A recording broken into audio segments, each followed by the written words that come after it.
You'll never be good enough for this family. The words hit like a physical slap across my face, stinging more than any hand ever could. My father-in-law, Harold Bennett, says it plainly, his voice booming across the long mahogany dinner table for everyone to hear. A few relatives exchange quick, nervous glances, while someone at the far end lets out a small, mean chuckle. I look at my husband, Noah, waiting for him to say something, anything, to defend me. But he just looks down at his plate, suddenly very interested in his mashed potatoes. And just like that, I am reduced to a common disappointment in a house I have been holding together with my own two hands. The silence in the room is heavy, filled only with the sound of silver forks clicking against expensive porcelain. Harold looks at me with pure dismissal, as if I am a stain on the family rug that he can't quite scrub away. I feel the heat rising behind my eyes, but I refuse to let a single tear fall. I am not the weak person he thinks I am. I am Jada Sterling, and Harold has no idea who is actually sitting at his table tonight. Harold leans back in his velvet-cushioned chair, looking completely unimpressed with my presence.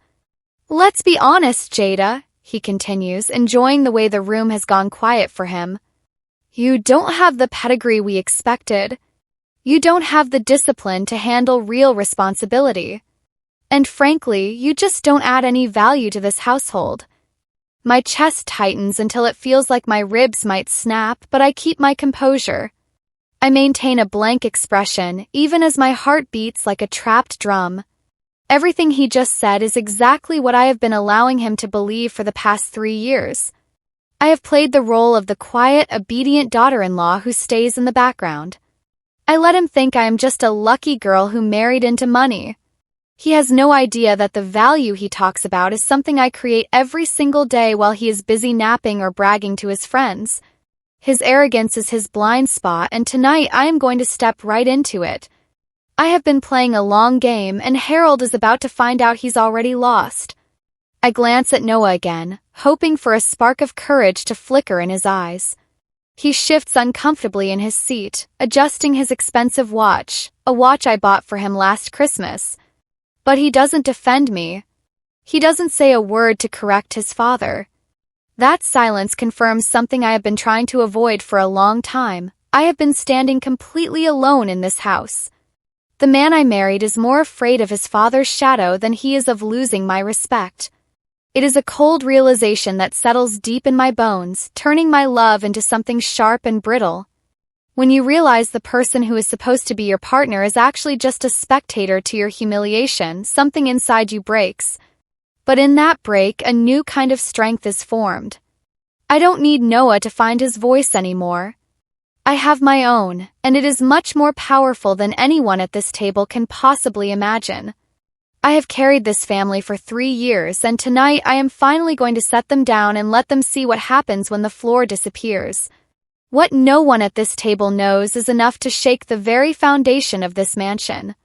They see me as a quiet, stay-at-home wife with no ambition, but the truth is hidden in the digital files they never see.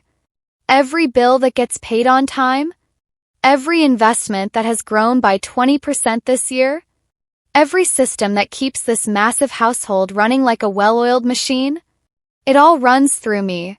Quietly. Deliberately. Professionally. While Harold was busy losing money on bad real estate deals, I was busy fixing the family's books in the middle of the night.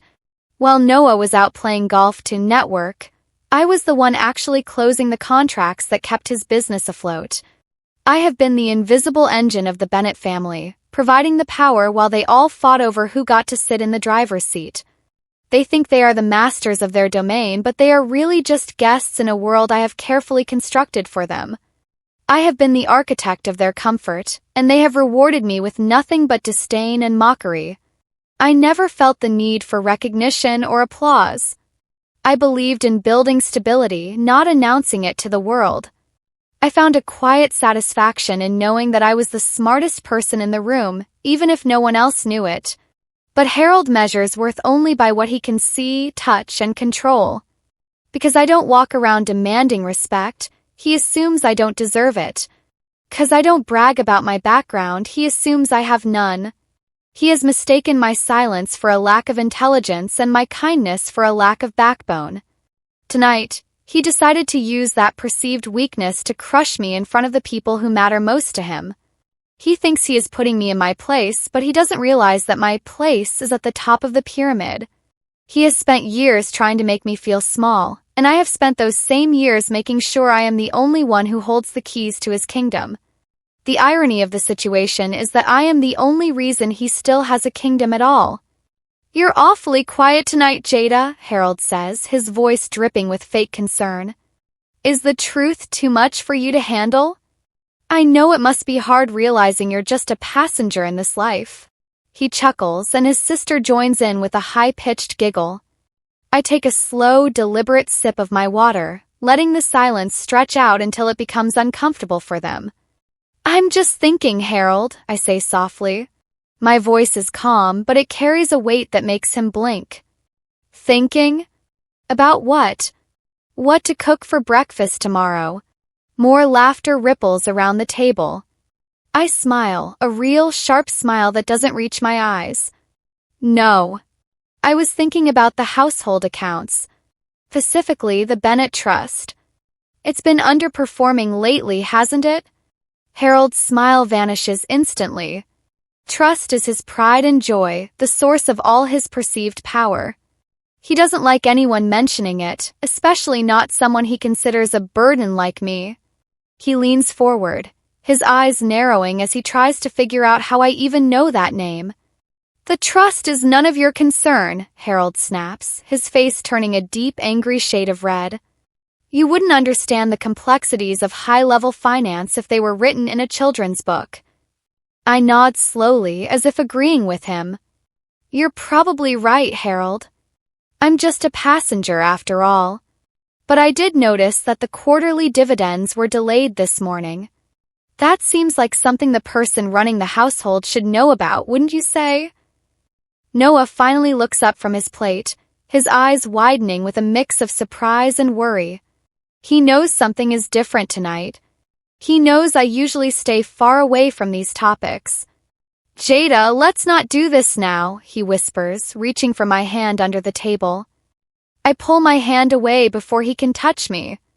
"Why not, Noah? Your father wants to talk about value and pedigree. I think it's a very appropriate time to talk about the family's actual standing." The air in the room feels like it is vibrating with sudden tension, and I can feel Harold's gaze burning into me like a laser. Harold slams his hand down on the table, making the wine glasses rattle. "I said it's none of your business. You should stick to your hobbies and leave the real work to the men." I stand up slowly, smoothing out my dress. I don't look like a woman who is afraid. I look like a woman who is about to take back what is hers. "I'm afraid I can't do that anymore, Harold. Because my hobbies are the only thing keeping this family from total bankruptcy." Collective gasp goes around the table. Someone drops a fork, and it clatters loudly against a plate. Harold looks like he is about to have a heart attack. "Bankruptcy? You're delusional. This family is worth millions." I reach into my handbag, which I had placed on the floor beside my chair. I pull out a thick, leather-bound folder and place it gently on the table. "I think it's time we look at some real numbers," I say, my voice steady and cold. The never-good-enough daughter-in-law is about to show them exactly what she is worth, and the truth is going to be far more expensive than they thought. I open the folder, and the bright white pages of the financial audit glow under the chandelier light. 3 years ago, when I married Noah, the Bennett family assets were tied up in failing retail chains and bad overseas bonds, I begin. "I don't need notes, I have the numbers memorized. You were losing nearly $50,000 a month in interest alone. You were 6 months away from losing this very house."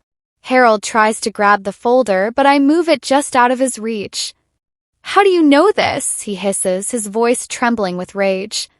"Because I'm the one who fixed it. I'm the one who moved the assets into the tech sector. I'm the one who negotiated the debt restructuring under a private management company called Vanguard Solutions." Noah's face goes completely pale. "Vanguard? You work for Vanguard? I look at him and shake my head. No, Noah. I don't work for them. I own Vanguard. It's a shell company I started years ago. I am the sole owner and manager of the Bennett family's entire wealth. The silence that follows is so absolute you can hear the hum of the refrigerator in the kitchen. Harold looks like he has been struck by lightning.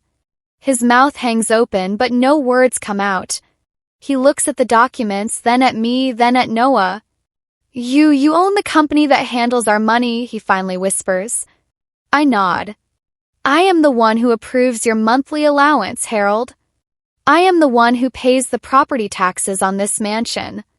And I am the one who just authorized the final foreclosure of your private golf club because it was a drain on the family's liquidity.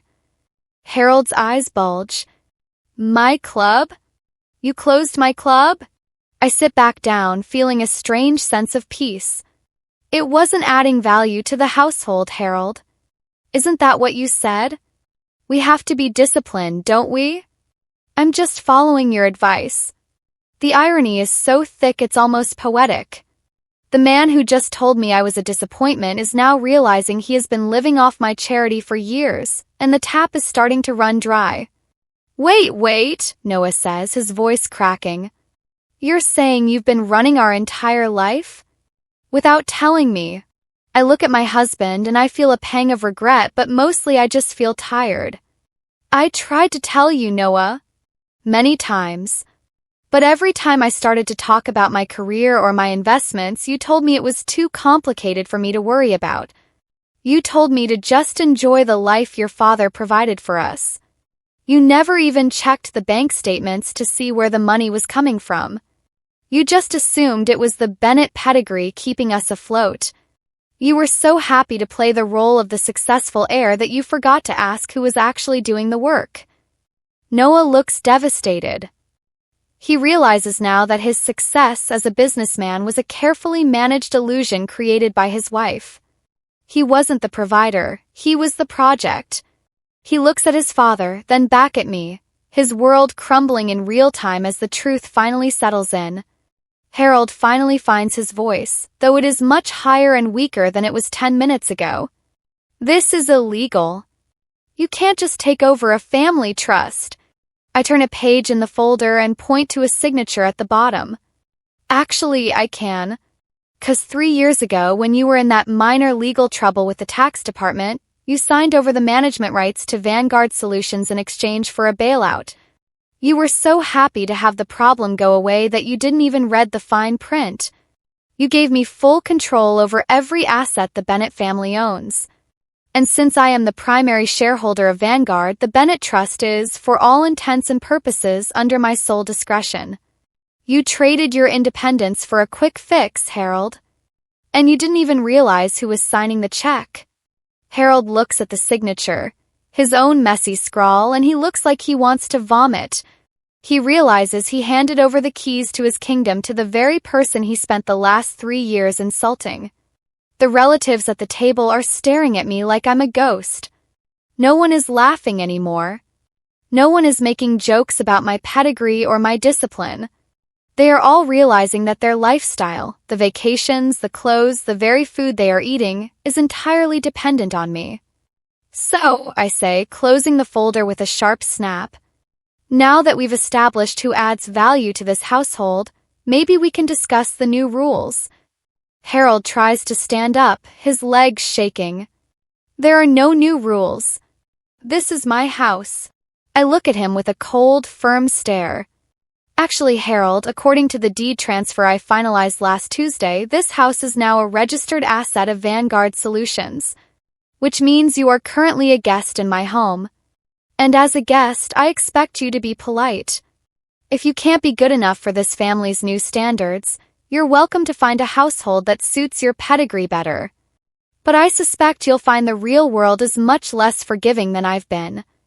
Harold sinks back into his chair, looking like a man who has lost everything. He looks old and small, his booming voice silenced by the weight of the truth. He doesn't look like the king of the Bennett family anymore. He looks like a man who has been caught in a trap of his own making. What do you want? He whispers, his eyes cast down at the tablecloth. I take a slow breath, feeling the tension in my chest finally begin to melt away. I want respect, Harold. Not because I have money, but because I am a human being. I want an apology for every time you called me a failure. And I want you to understand that from this moment on, your pedigree doesn't mean a thing in this house. The only thing that matters is how you treat the people around you. I have been the silent commander of this ship, and I'm tired of being treated like a stowaway. I look around the table at all the silent relatives. That goes for everyone else, too. If you want to remain a part of this family, you will start by treating me with the dignity I have earned. Noah reaches for my hand again, and this time I let him take it. His palm is sweaty and his hand is shaking, but he looks at me with a new kind of intensity. Jada, I'm so sorry. I should have listened. I should have looked. I nod once, but I don't give him a pass just yet. Yes, Noah. You should have. You let your father treat me like garbage because it was easier for you to stay quiet. You were a passenger, just like he said. But the ride is over. From now on, if you want a seat at the table, you're going to have to earn it. I look at Harold, who is still staring at the table. Well, Harold, I'm waiting. An apology would be a good place to start your new life. The room is so quiet you could hear a pin drop. The minutes tick by, and for a second I think his pride might still be too big for him to speak. But then he clears his throat. His voice is barely a whisper. I'm sorry, Jada. I was wrong. I didn't know who you were. Good, I say, my voice firm. Now, I think it's time for everyone to finish their dinner. I've had a long day running the household, and I'd like to enjoy my meal in peace. The relatives immediately pick up their forks, moving with a sudden, frantic politeness. They eat in total silence, the only sound being the clinking of silver against porcelain. No one says a word. No one dares to even look at me. I sit there, eating my cold steak, and I have never felt more satisfied in my life. I didn't need to shout. I didn't need to be mean. I just needed to be prepared. The never-good-enough daughter-in-law has finally taken her seat at the head of the table, and everyone knows it. This wasn't about revenge, it was about the truth. And the truth is that I have been the one holding this family together all along. Now, I just don't have to do it in the dark anymore. I can see the fear in their eyes, but more than that, I see the beginning of respect. After dinner, the relatives leave as quickly as they can. They mutter quick thank yous and good nights, scurrying out the front door like mice. Aunt Beatrice even tries to hug me, but I politely step back. She looks embarrassed and rushes to her car. Finally, it is just me, Noah, and Harold left in the grand foyer. The silence is different now. It's not a silence of judgment, but a silence of realization. Harold looks at me, his eyes searching for something. Where do we go from here? He asks, his voice sounding tired. I look at the man who was my tormentor for 3 years. That depends on you, Harold. You can continue to live here, but things are going to change. No more allowances for bad investments. No more bullying. You will be a grandfather and a father, not a king. If you can handle that, you're welcome to stay. If not, well, Vanguard has plenty of smaller properties you can move to. The choice is yours, but the terms are mine. Harold nods slowly, his pride finally broken. I understand, he says quietly. He turns and walks slowly up the stairs, his footsteps heavy on the carpet. He looks like he has aged 10 years in a single night. I look at Noah, who is still standing by the door. And you, Noah? I ask. He looks at me, and I see the regret in his eyes. I want to be the man you deserve, Jada. I know I haven't been. I've been lazy and weak. But I want to learn. I want to help you run Vanguard. I want to be a real partner. I look at him for a long time, weighing his words. I still love him, but the trust is bruised. We'll see, Noah. It's going to take a long time to fix what's broken. But if you're willing to put in the work, the real work, then maybe we can find a way. You need to prove that you're more than just a name. You need to prove you have a spine. He nods, a look of determination on his face. I am. I promise. The next few weeks are a whirlwind of change. I moved my primary office into the main house, transforming the old sunroom into a high-tech command center. I hired new staff, people who answer to me, not Harold. I begin the process of liquidating the family's failing assets and reinvesting them into sustainable long-term projects. Harold stays in his room most of the time, appearing only for meals. He is quiet and polite, almost timid. He doesn't mention the Bennett pedigree anymore. He spends his afternoons reading in the garden, looking more peaceful than I've ever seen him. Noah starts coming into the office every morning, sitting at a desk beside mine. He handles the logistics and the paperwork, learning the business from the ground up. He is focused and disciplined, working harder than he ever did when he thought he was the boss. It's a new dynamic, but it's working. The household is finally being run by someone who knows what they're doing, and the results are showing in the bottom line. One afternoon, Harold comes into the office while I'm working on a new merger deal. He stands by the door, looking unsure of himself. Jada? Do you have a moment? I look up from my screen and smile. Of course, Harold. What's on your mind? He walks over and sits in the chair across from my desk. He looks at the screens, the charts, and the complex data. I was just thinking. I never asked you about your family. Where you learned all of this? I lean back in my chair, surprised by the question. My father was a mathematician, Harold. My mother was a corporate lawyer. They taught me that the only thing that matters is logic and work. They didn't have a pedigree, but they had brains. And they made sure I had them, too. They didn't care about names, they cared about results. And that's what I've brought to this family. Harold nods, a look of genuine respect on his face. They did a good job. I'm sorry I didn't see it sooner. I was blinded by my own ego. Thank you, Harold, I say, and I mean it. I appreciate you saying that. He stays for a while and we actually talk about the business. I explain the merger to him and he listens with interest. He doesn't try to take over or give unsolicited advice. He just listens. It's the first time we've ever had a real conversation and it's actually quite pleasant. He has a lot of experience even if he didn't always use it well, and his insights are actually helpful. When he leaves the office, I feel a sense of closure that I didn't know I needed. The burden has become a mentor, and the disappointment has become the leader. The Bennett family is no longer a collection of secrets and lies, it's a team. And for the first time in a long time, I feel like I actually belong in this house. Not because I married into it, but because I earned my place in it. I am no longer an outsider, I am the core. As the months go by, the Bennett family's reputation begins to change. We are no longer known as the old money family that is slowly fading away. We are known as the new power in the city, a family that is smart, aggressive, and highly successful. Noah and I become a formidable team, our business growing faster than I ever thought possible. We are invited to the most prestigious events, and for the first time, I am the one people want to talk to. They ask for my advice, my insights, and my partnership.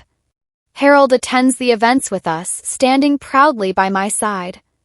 He introduces me as his brilliant daughter-in-law, the head of the family. He doesn't look like a man who has lost his power. He looks like a man who has found a new kind of pride. He is no longer the king of a crumbling castle. He is the patriarch of a thriving empire, and he knows it is all thanks to the woman he once mocked. One night, as Noah and I are sitting on the terrace looking out over the city, he takes my hand. Are you happy, Jada? He asks. I look at the man beside me, the man who has finally grown into the partner I always wanted. Yes, Noah. I am. I'm happy that the truth is out. I'm happy that we're finally a team. And I'm happy that I don't have to hide who I am anymore. I spent so long trying to fit into a box that was too small for me, and now I've built a world that's just the right size.